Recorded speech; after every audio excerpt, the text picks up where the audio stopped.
Hello Internet and welcome to ACD Camping, the home of woodland shenanigans on a shoestring budget. I'm ACD and on this video we shall be discussing an issue that has valid points on quite literally both sides of the fence.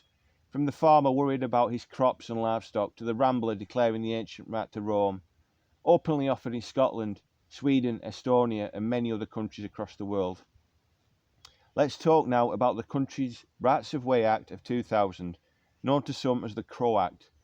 The Act was introduced and let the public access to 8% of England's land.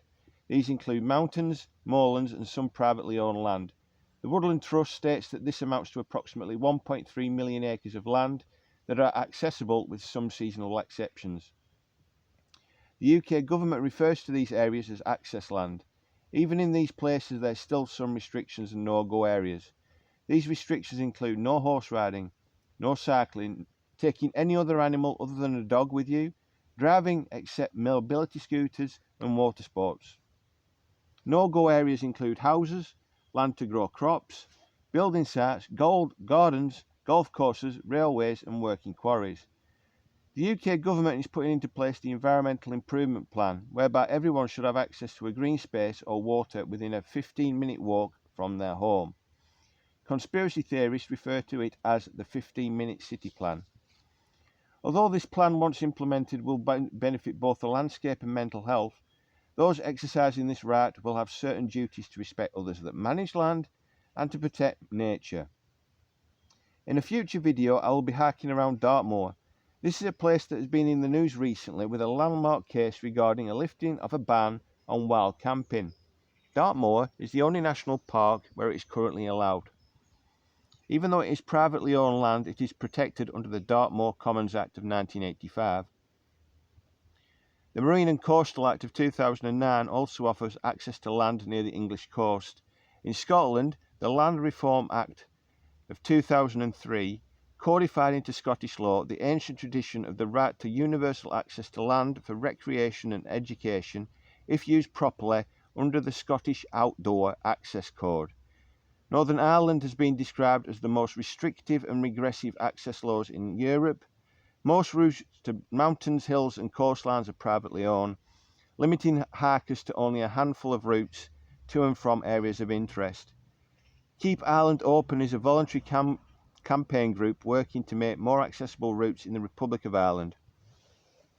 Hikers and ramblers have been struggling throughout the UK to map out and register historic rights of way. They have until 2026 to make this a possibility, otherwise these ancient routes will be forever lost in time.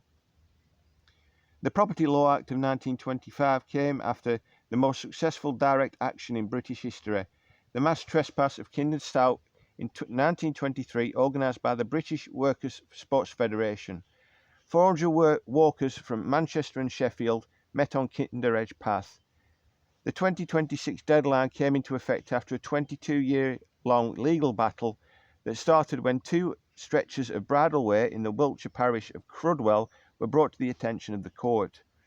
This has led to the official recognition and mapping of hundreds of miles of footpath. The Court of Appeal in 2015 upheld the power of commissioners appointed under the 1801 Enclosure Consolidation Act to designate rights of way in the process of enclosing common land. In a recent poll, more than 60% of people in Britain want a right to roam. If the current opposition came into power at the next election, they have stated that they will bring in a right to roam.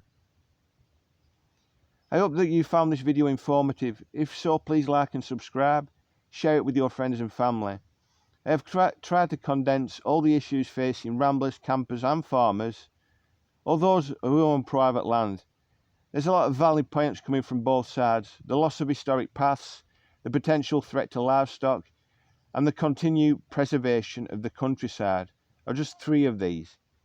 I'm ACD, and you've been watching ACD Camping, the home of woodland shenanigans on a shoestring budget. Until next time, peace.